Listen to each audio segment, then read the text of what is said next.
o te whatalofa ma whawhila i atu si o atu no pele Samoa. Mai lawa i maunga te tele se ia pā ia se toi tangata.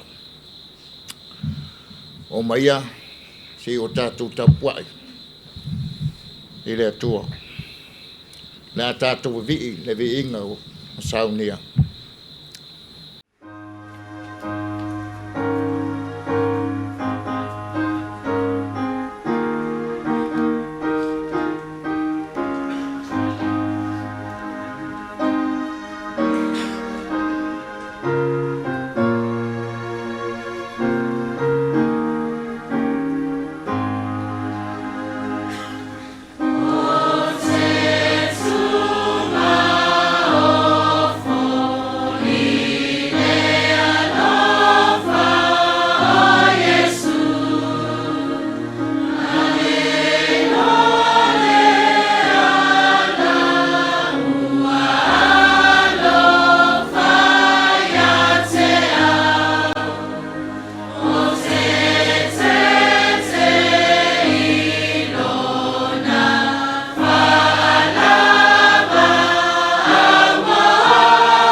tusi mai le fionga pa ia le tua. Mau ai se mawhauwhaunga mo i tātou. A wao tātou tampe penanga. Tom tau ina i folo tātou wola whatua tua i le tua. Ai mai se lo tātou savalinga i le nei tausanga. Mai le whenga inga whau. Le tusia evangelia luka e luas fun mare lua. Aolona fai upo e se fulu ma le iwa, ma le lua se fulu. Evangelia Luka e lua se fulu ma le lua. Aolona fai upo e se fulu ma le iwa, ma le lua se fulu. O le au fai tauena. O ne tango ai lea o ia i le areto, ua whaafitai, ua tofi tofi, ma avatu ia te i la tou, ua whape atu, o la utino le nei, ua foa ina atu mo o tou te whaia le nei mea, nei whai ma wha manatunga ia te au. Sa whapea foi o na tango i le ipo, ina ua uma o na tarisua, ua whape atu, o le ne ipu, o le whianginga fou, lea i lo toto, o whamalingina mo o tau. O le autu e au awai ma faufonga i le nei asu. E whapea, ina ia manatua au. Ina ia manatua au. O le ai ilo na tino, ma le inu ilo na toto, o se ala winga eserea. O le whaali atu, o le ala e tatawai, o ne tātou matua au maia ato otoa. O le whaola, i o tātou wanganga. I o tātou lama tangata, ena ia tasi tātou. Wa manino ai lava, tātou te ai le tino, ma feinu i lona toto, e a tātou talia ina, mai ia te ia. Le mana ma le whaamanuianga o lona tongiola. O le mata upu whaavaya keriso, o tau mai ai le mea e te tau on tātou whaia, ina ia mau ai le alofa tu noa tongiola. O le tali tonunga lea ma le whaatua tua ia keriso. Ia salamo ma papatiso, ma maua lea nganga paia. O na o mai lea, o le wha mangalonga, o a tātou wanga sala, i le afi ma lea nganga paia. O au tautala atu, e winga i le mawaina o le alofa tu noa tongiola. O le whaola, e ame sea ai o tātou wanga sala. O pisia o nanga sala, o ia i tātou. E se tūlanga whaatusa, o loo i ai le wha winganga. E siri atu, o le ai i lona tino, a feinu i lona toto. Ma o le nā wha winganga, o le te uloto le tomai ma winga o keriso. Ave e sea o le nā tūla whare tangata, ma avea ma Ekalesia, e ala i le tongiola, a keriso le ari. Lo watu nu upele Samoa.